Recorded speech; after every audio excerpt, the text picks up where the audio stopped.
Citizens of the new state of Ghana gather for the celebration marking their Day of Freedom from colonialism. What was once the Gold Coast, a British colony, now becomes an independent Commonwealth. Vice President and Mrs. Nixon represent the United States at the three-day festivities. Native dances and games mark an event of historic importance since Ghana becomes the first Negro colony in Africa to gain its freedom. Premier Kwame Nkrumah chats with Representative Adam Clayton Powell of the U.S. as Ghana's new army passes in review before the American-educated Premier and Deputy Secretary Ralph Bunche of the United Nations. Another feature of the occasion is a beauty contest in which the fairest of the land compete. And here is Miss Ghana herself, first queen of a brand new republic.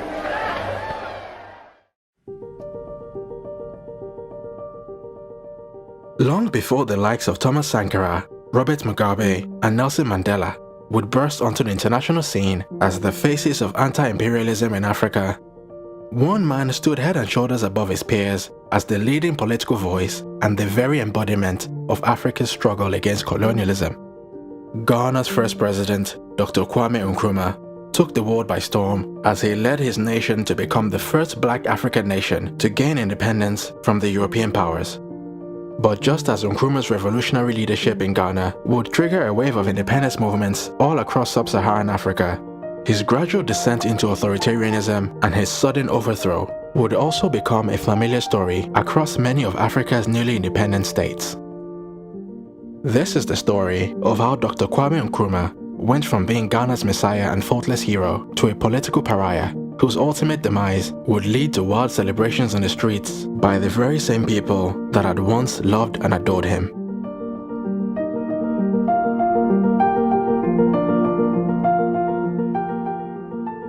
At his headquarters at Christiansburg Castle, a 17th century slaving fort, from where British governors had ruled the crown colony of the Gold Coast for over 50 years, Sir Charles Arden Clarke woke up on the morning of the 9th of February 1951, facing the most difficult decision of his career.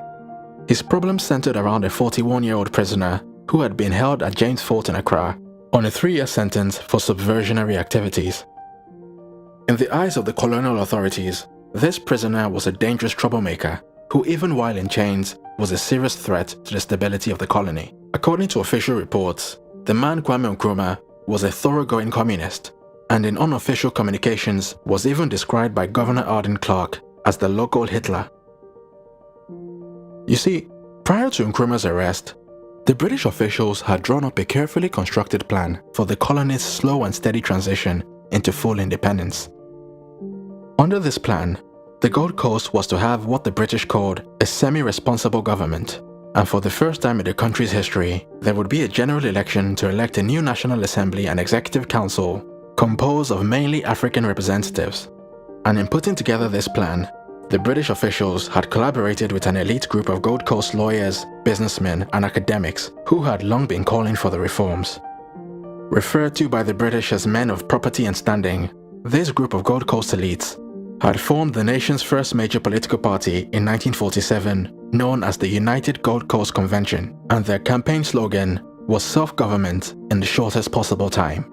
Their leader, Dr. Joseph Boakai Dankwa, was highly respected by the British and many within the emerging Gold Coast political elite.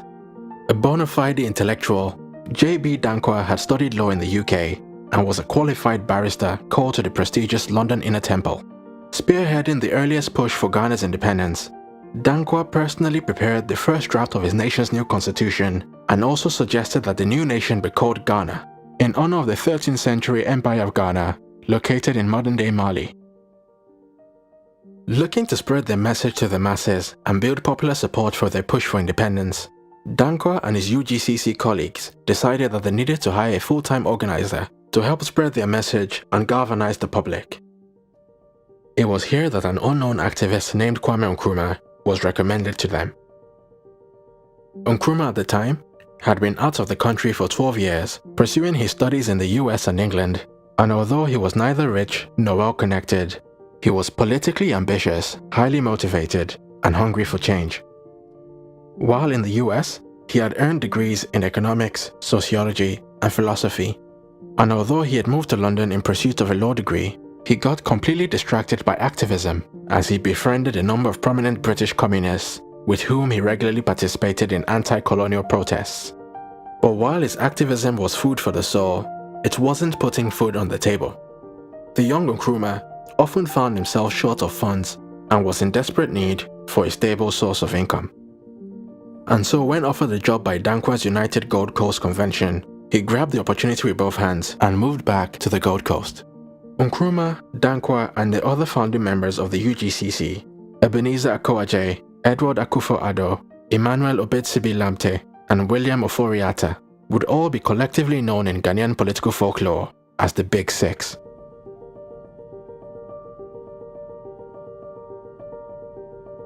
Within less than 2 years, Nkrumah had fallen out with the other members of the Big Six. While Dankwa and co. were happy to cooperate with the colonial government's proposal for a slow and steady transition of power, Nkrumah began calling for independence immediately. Nkrumah subsequently broke away from the UGCC and started his own party, known as the Convention People's Party. Unlike the prim, proper, and gentlemanly UGCC, which was well supported by the colony's economic and cultural elites, Nkrumah's CPP was a radical political machine that focused on stirring up the emotions of the masses with revolutionary songs, catchy slogans, and provocative posters.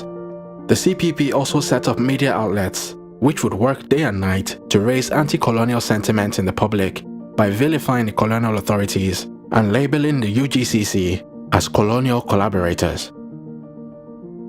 In opposition to the UGCC's slogan of self-government in the shortest possible time, Nkrumah's CPP would call for self-government now and would declare that the draft constitution prepared by J.B. Dankwa was bogus and fraudulent.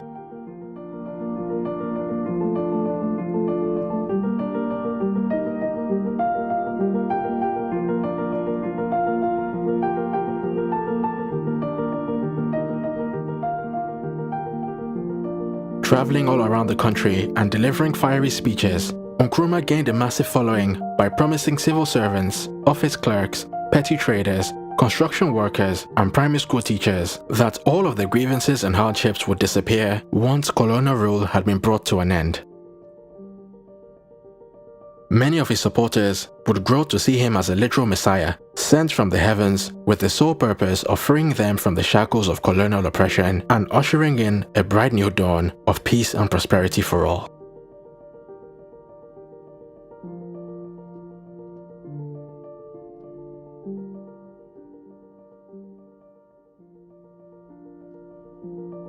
Embracing the halo that had been placed on his head by the masses, Nkrumah would famously encourage his supporters to seek first the political kingdom, and all else would follow. And so even when the colonial government began readying the colony for its first elections in 1951, Nkrumah maintained that the British plan for a slow and steady transition to independence was nothing more than a massive scam. Taking matters into their own hands, Nkrumah and his party members mobilized a mass disturbance with strikes, boycotts, and mass demonstrations which were intended to force the British to agree to immediate self-government. Following the subsequent outbreak of civil unrest, the Governor Charles Arden Clark declared a state of emergency and ordered the arrest of Nkrumah and his associates. Nkrumah was subsequently convicted on 3 charges of incitement and sedition and sentenced to 3 consecutive prison terms of 1 year each. But far from stopping the CPP, Nkrumah's arrest would energize his base even more, as his status as a true revolutionary had now been confirmed by the suffering he was enduring for his beliefs. As the general election scheduled for February 1951 drew nearer, early indications suggested that the CPP would gain a majority of the seats. And while in his prison cell, Nkrumah discovered a legal loophole that allowed any prisoner sentenced to a term of imprisonment not exceeding 1 year to contest for elections. As his 3-year sentence was actually composed of 3 separate terms of 1 year each, Nkrumah announced that he would be running for office from his prison cell. News of Nkrumah's participation in the elections would trigger a great wave of enthusiasm, which would see Nkrumah's supporters come out to vote for the CPP en masse. As expected, Nkrumah's CPP won the election in a landslide victory, leaving the colonial governor Arden Clark with a serious dilemma on the morning of the 9th of February, 1951.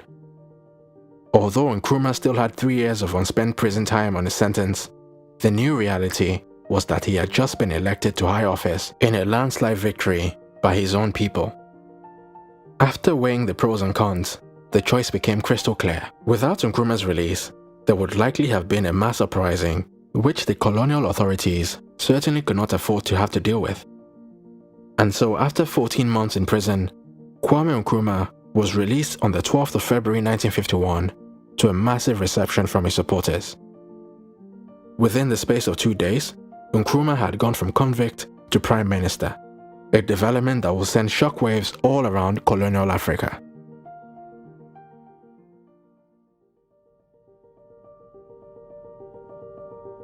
You see, the Gold Coast had for many years been seen as Britain's most precious possession in Africa. Its immense natural wealth and human capital was virtually unrivaled in sub-Saharan Africa. As the world's leading producer of cocoa for over 40 years, the Gold Coast had a large and prosperous farming community. Its education system was also the most advanced in colonial Africa, and it boasted of the largest proportion of educated and skilled workers in any African colony. Ethnically, the country was also unusually homogeneous and free from ethnic and religious tensions, with over half of the population being of Akan origin, the vast majority of which were Christian converts. The fact that the British were now showing signs of letting go of this most prized possession drew the attention of anti-colonial activists from all around the world as the first major sign of the end of colonialism in Africa. With his new position, Nkrumah immediately got to work by pushing a motion in the colony's new parliament for full self-government without delay, and although the British government had strong objections to the pace of change, it eventually agreed to Nkrumah's demands and agreed to the creation of a new constitution providing for full internal self-government under the control of an all-African cabinet. With this historic victory, Nkrumah had etched his name into the history books and would ascend to demigod status within his party and the country at large. Party members would begin comparing him to the biblical Moses, who had been sent to lead his people towards the promised land of independence. And local newspapers would bestow on him grandiose titles like Man of Destiny, Star of Africa, the Iron Boy, the Great Leader of Street Boys, and the Deliverer of Ghana. His name would even be inserted into the lyrics of Methodist hymns, and special prayers would be written for him.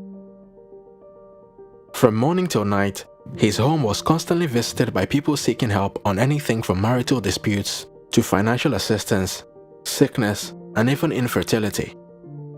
But no matter how busy he was, he always tried to find time for them, and his entire life would be devoted to his work and his politics.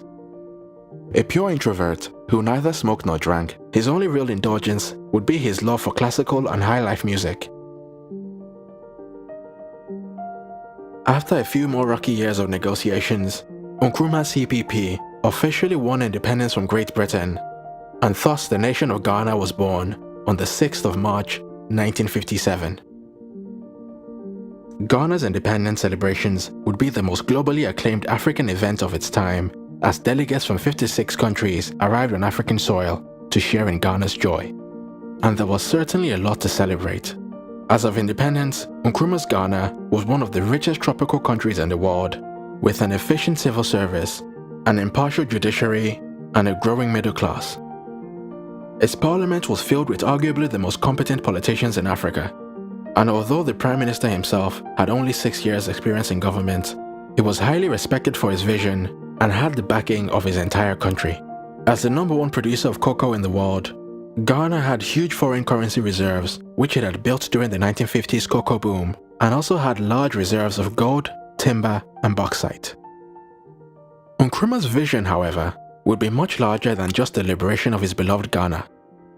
His life's mission was to oversee the creation of a borderless African superstate, in which all the French, British, Spanish, and Portuguese colonies would break free from colonial control and unite under a single Pan-African government.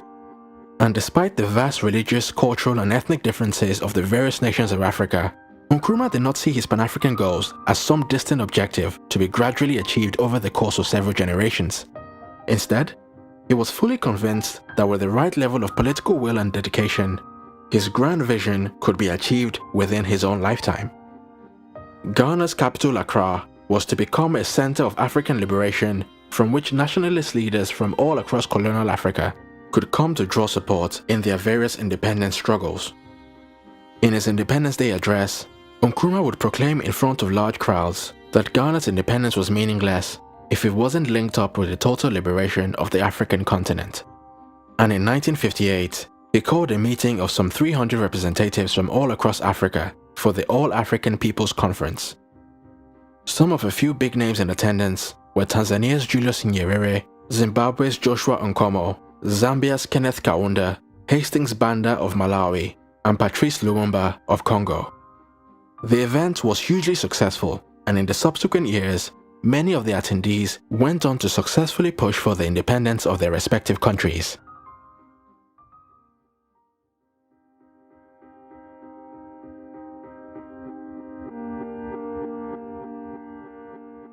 After having successfully overthrown British rule in Ghana and paved the way to independence for many other African countries, Nkrumah began to see himself playing an even bigger role on the world stage, with some reports suggesting that he harbored ambitions to become the president of the entire continent.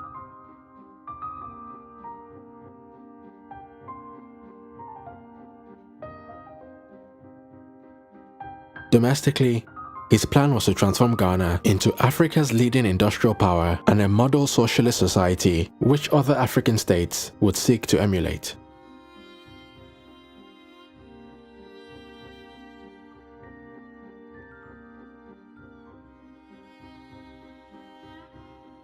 His long-term vision was to lead the nations of Africa to become a major world power which was on par with the United States and the Soviet Union. And sure enough, the early years of his government were very promising indeed, as Ghana's forestry, fishing, and cattle industries significantly expanded, and the production of the nation's main export of cocoa increased by more than double. And working in collaboration with an American company, his government also began the construction of a dam on the Volta River, which upon completion would provide water for agricultural irrigation and provide electricity for nearby factories and neighboring countries. His government also heavily invested in nationwide projects for the construction of free schools, universities, and hospitals, which would further solidify his image as a true man of the people. Blending together ideas drawn from Marx, Lenin, and Mao, Nkrumah created a state ideology which he called Nkrumahism. He also established an ideological institute where he employed a number of foreign socialist thinkers to work on developing elaborate political theories and policies based on his socialist philosophy.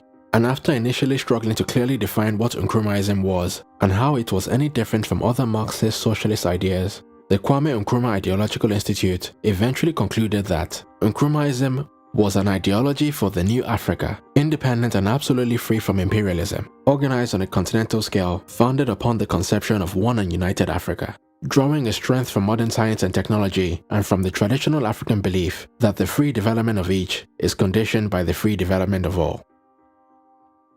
But despite the elaborate theoretical framework of Nkrumahism, its real-world application would ultimately fail to produce the socialist paradise envisioned by Nkrumah and his political scientists.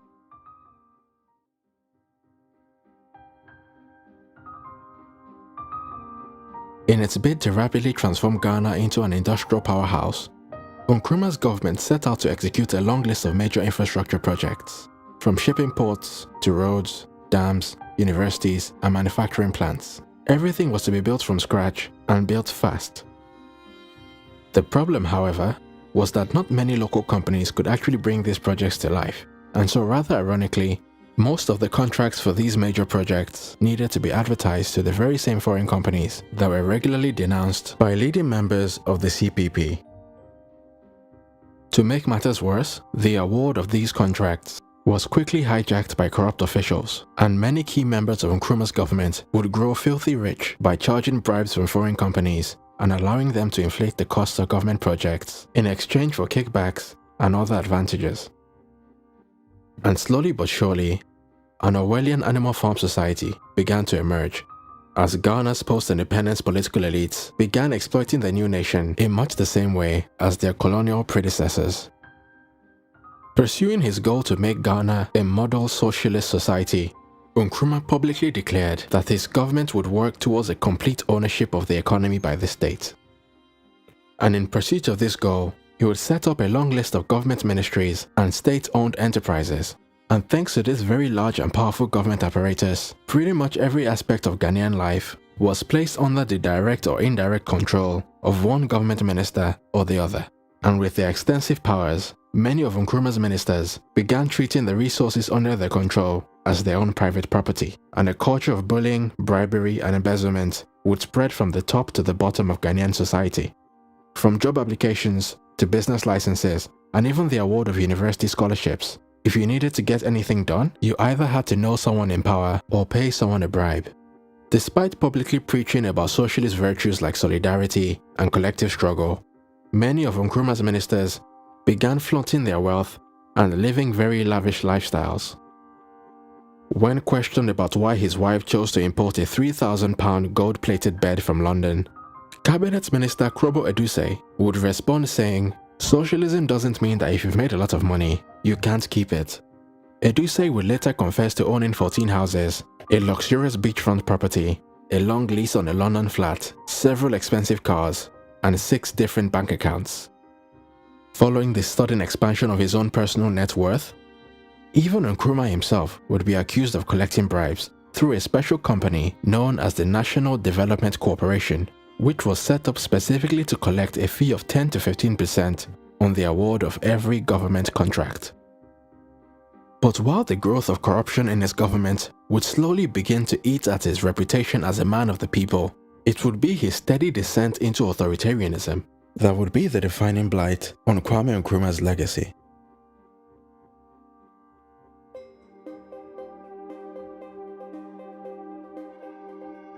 Within just 1 year of gaining independence, Nkrumah's government passed the Preventative Detention Act of 1958, which effectively allowed his government to detain anyone without trial for up to 5 years. In theory, this power was to be used very sparingly and only in times of extreme emergency. In practice, however, Nkrumah's government would routinely use this power to silence critics and opposition voices. In 1958, 38 people were detained under the act, while in 1961, the figure rose to 311. In 1963, 586 people were held, and in the year 1965 alone, some 1,200 people were detained under the act. Amongst one of the many prominent victims was Dr. J.B. Dankwa, the very same man that had employed Nkrumah to work for the UGCC on his return from London. After spending the last year of his life in solitary confinement, a sick and disheartened J.B. Dankwa died of a heart attack. As you can imagine, it wasn't long before a growing coalition of opposition voices began to spring up all around the country. But nevertheless, virtually every action taken by Nkrumah was met with endless praise by the state-controlled media and self-preserving politicians. Despite jailing over 300 people without trial in 1961, a local newspaper would boldly proclaim, "When our history is recorded, the man Kwame Nkrumah will be written off as the liberator, the Messiah, the Christ of our day, whose great love for mankind wrought changes in Ghana, in Africa, and in the world at large." And an official portrait of Dr. Kwame Nkrumah, published the very same year, would read, "To millions of people living both inside and outside of the continent of Africa, Kwame Nkrumah is Africa, and Africa is Kwame Nkrumah." When the question was asked, what is going to happen to Africa? It is to one man that everyone looked for the answer: Kwame Nkrumah. To the imperialists and colonialists, his name is a curse on their lips. To the settlers, his name is a warning that the good old days at the expense of the African are coming to an end. To Africans suffering under foreign domination, his name is a breath of hope and means freedom, brotherhood, and racial equality. To us, his people, Kwame Nkrumah is our father, our teacher, our brother, our friend, indeed our very lives. For without him, we would no doubt have existed, but we would not have lived. There would have been no hope of a cure for our sick souls, no taste of glorious victory after a lifetime of suffering.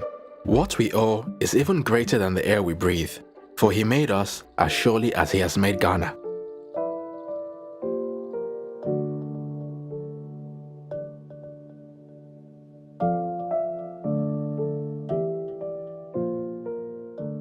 Treating him more like a king than an elected public servant, his image was plastered all around the country. His face was on banknotes and postage stamps, and his statue stood outside his nation's parliament. His birthday was a public holiday, and his photographs could be found in offices, shops, and even in people's homes. But behind the facade, the coalition of opposition voices was growing, and Kwame Nkrumah knew it. He began to distrust everyone around him and decided that the best way to protect himself was to consolidate power even further.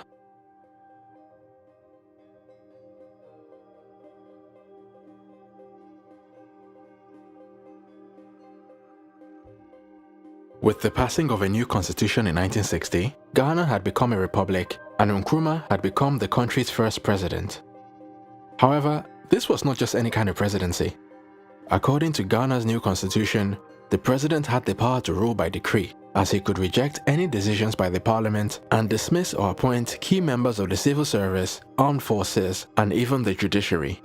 With these new powers, Nkrumah would tighten his grip on Ghana's state-controlled media and relentlessly pursue his critics and opponents using the Preventative Detention Act. In 1961, it became a criminal offense for anyone to show disrespect to the person and dignity of the head of state, and the president's party was declared superior to the civil service, the trade unions, farmers' organizations, and all youth groups.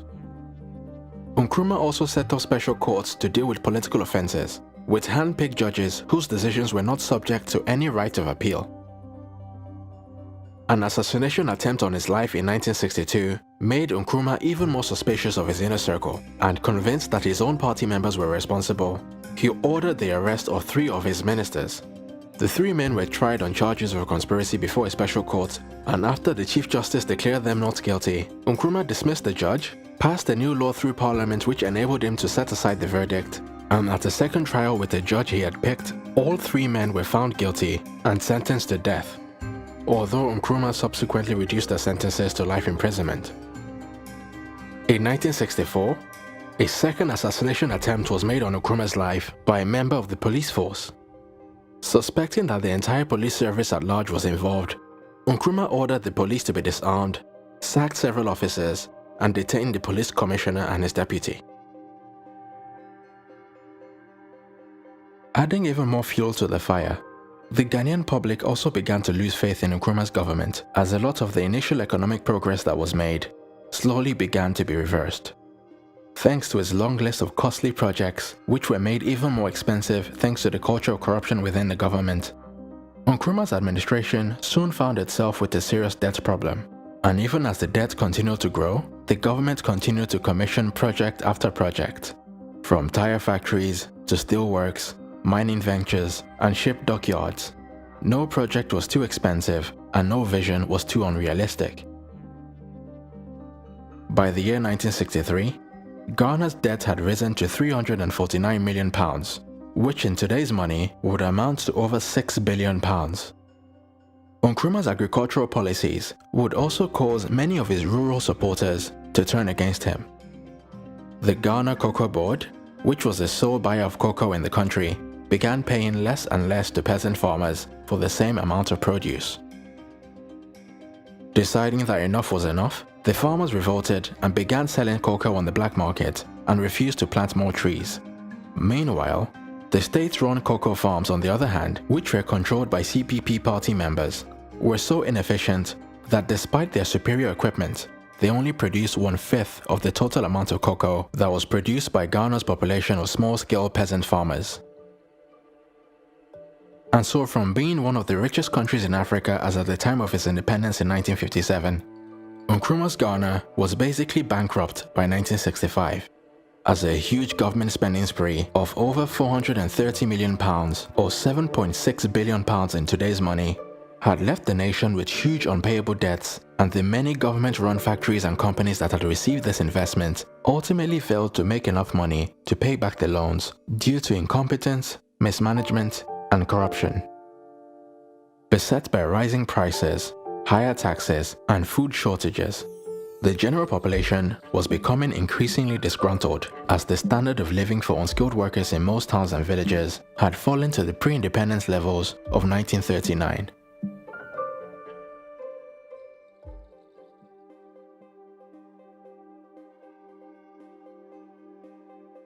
Nkrumah's Pan-African ambitions would also suffer an equally somber fate. Despite investing a great deal of energy and resources, into trying to convince other newly independent African states to come together to form a united government, Nkrumah made very little progress, as major African leaders such as Nigeria's Tafawa Balewa and President Felix Houphouët-Boigny of the Ivory Coast were diametrically opposed to Nkrumah's grand vision. In addition to their disdain for Nkrumah's socialist philosophy, the likes of Balewa and Houphouët-Boigny simply did not believe that the vastly different peoples of the region could integrate as quickly and as smoothly as Nkrumah had envisioned. And in the great battle between East and West, Nkrumah was very keen for African nations to build closer diplomatic ties with socialist nations such as the Soviet Union, China, and Yugoslavia, as opposed to the United States and its European allies. In 1961, the president of Yugoslavia, Josip Broz, was invited for a state visit to Ghana, and after officially establishing diplomatic ties with the People's Republic of China, Nkrumah even changed his dressing from the classic Western suit and tie to the Chinese Zhongshan suit, which was made popular by China's Chairman Mao. Nkrumah's unapologetic preference for greater African alignment with the Eastern powers would be a major cause for disagreement with the political elites in other English-speaking African countries such as Nigeria and Liberia, who preferred to maintain relations with the UK and US, as well as the vast majority of the former French colonies who preferred to maintain their alliances with France. This ideological divide would ultimately prove to be one of the biggest barriers standing in the way of Nkrumah's dream of a united African superstate.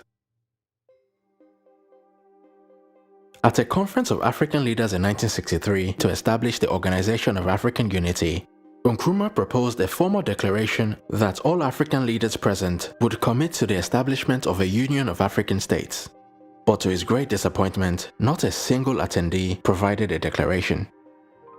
Nkrumah would subsequently get into a heated debate with Julius Nyerere of Tanzania, who at the time was making plans for the creation of an East African superstate known as the East African Federation. Nkrumah also openly accused the leaders of the French-speaking African countries of being nothing more than puppets of French neocolonialism. As a result, the political elites in countries like Togo, Ivory Coast, Cameroon, Burkina Faso, and Niger would all begin to hold Nkrumah in contempt and begin working against his Pan-African project.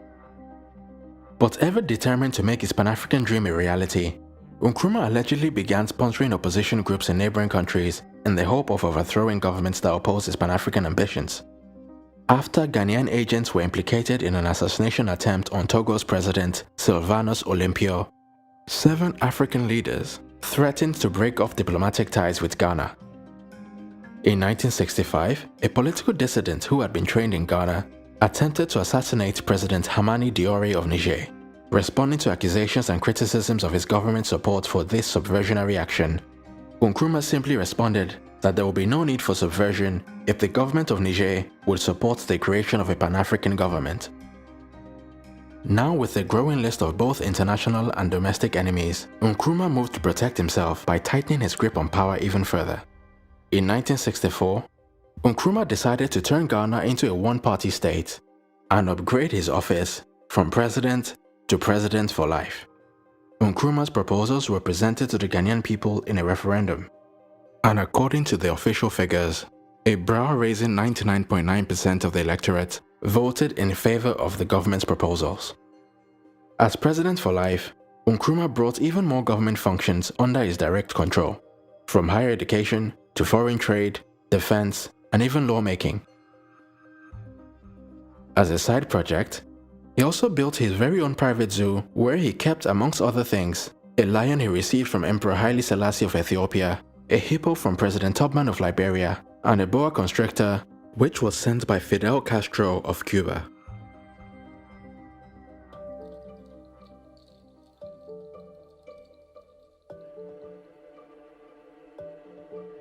Ever committed to making his dream of a united African government a reality, Nkrumah commissioned the construction of Job 600, an office complex which was purpose-built for the 1965 Organization of African Unity Conference at a total cost of £10 million, which in today's money would amount to just over £165 million. Despite the growing national debt, failing state-owned factories needing raw materials, public hospitals lacking medication, and many Ghanaians queuing for food in towns and villages across the nation, Nkrumah believed that the construction of this building was a top priority, as it would one day serve as the government headquarters of Africa's united government. As usual, Ghana's state-owned media hailed the construction of the building as another great achievement, and Nkrumah himself publicly boasted of the state-of-the-art building, which had 60 self-contained luxury suites, a banquet hall capable of seating 2,000 guests, and a beautiful water fountain display. However, the OAU conference itself would be a complete disappointment. By 1965, Nkrumah's foreign policies had alienated so many other African governments that very few were actually willing to attend. A group of 14 leaders, led by President Felix Houphouët-Boigny of the Ivory Coast, decided to boycott the event in retaliation for Nkrumah's support for opposition groups within the various countries. Only 13 heads of state attended the event, and in the end, when Nkrumah asked all the attendees to declare their commitment to the creation of a united African government, not a single leader agreed to make a commitment. Nkrumah's popularity was now at an all-time low, and shortly after this public humiliation, the wheels were set in motion for his eventual demise. By early 1966, the terrible state of the economy and the eye-watering levels of corruption and mismanagement that had embedded itself into every aspect of the government meant that Nkrumah's only political allies were those who were directly on his payroll. Feeling increasingly paranoid after 2 assassination attempts on his life, Nkrumah began meddling with the one institution in Ghana that was still powerful enough to stand up to him. Looking to prevent an army revolt, Nkrumah began trying to subjugate the Ghanaian army just as he had done with other institutions. CPP spies would allegedly be sent to infiltrate the army, looking to identify potential traitors. Nkrumah also demoted a number of high-ranking officials, restructured the army, and set up a special presidential guard regiment devoted to his personal protection. With the government's popularity at an all-time low, and their own personal interests at stake, a coalition of disgruntled army officers plotted and successfully overthrew Nkrumah's government while he was away on a diplomatic trip on the 24th of February, 1966.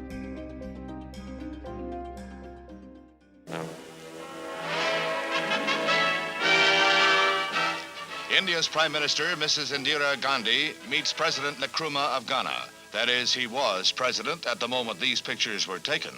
2 days later, he was overthrown in a coup by military forces. Nkrumah was on his way to Peking to end the war in Vietnam, he said. It was on the day after his arrival in the Red Chinese capital that he heard the sad news he was out of a job. Ghana had been one of the first African nations to gain independence, but her days of democracy were short-lived when Nkrumah elected himself for life, jailed all his foes, and began a despotic rule.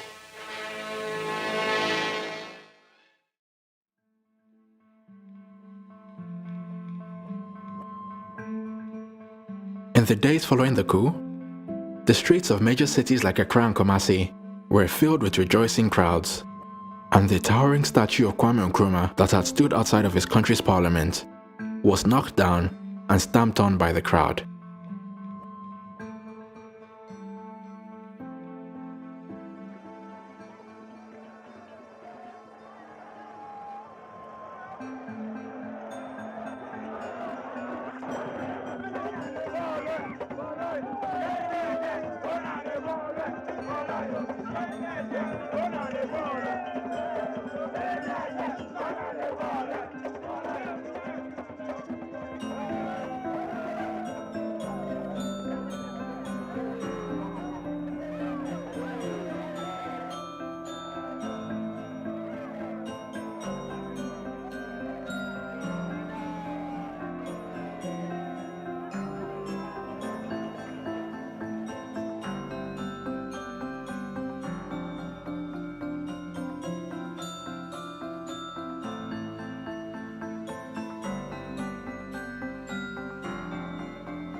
How many people do you know of who died in detention? Well, at the time I went, I didn't know the real number, but later on, when I was there, the period I was there, I think about say between 10 to 15 people died at the time I was there. How were you treated here? Before I was sent to prison there, I was in chains and handcuffs for 16 good months. Were you in chains and handcuffs all the time? Yeah, for 16 good months in the place here. How did you feel when you learnt you were going to be let out? Oh, I'm very happy, sir. How long were you in detention? I've been in detention for nearly 5 years now. How did they treat you? Well, I was not so badly treated, but the lockups were too much for us. We were kept in custody for about 3 months without given any air. What about the food and general treatment? The food is generally poor, very, very poor, and had caused a lot of illness to us, to many of us. What did you feel when you heard you were being allowed out? I felt that probably the army might have taken power. Otherwise, the wicked government would not permit anybody to be released, because we were told that we would remain in detention for the rest of our lives.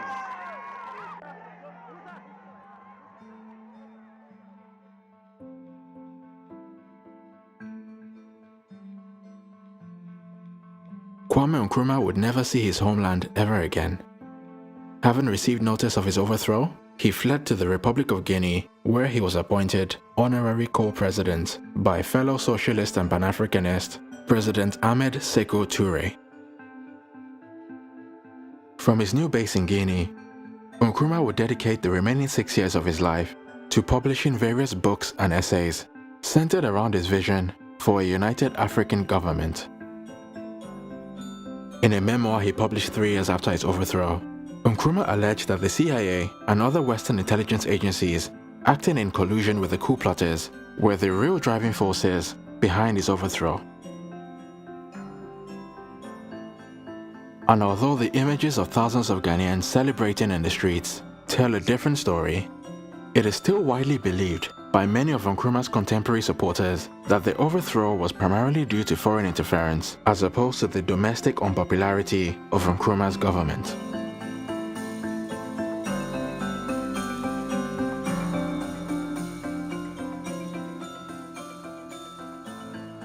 And so even nearly 5 decades after his death in 1972, Nkrumah's legacy remains a hot topic of debate between his contemporary supporters who admire him for his Pan-African vision and socialist philosophies, and his many detractors, often with first-hand experience, who continue to condemn him for his authoritarianism and the eye-watering levels of corruption and mismanagement that took hold of Ghanaian society during his reign.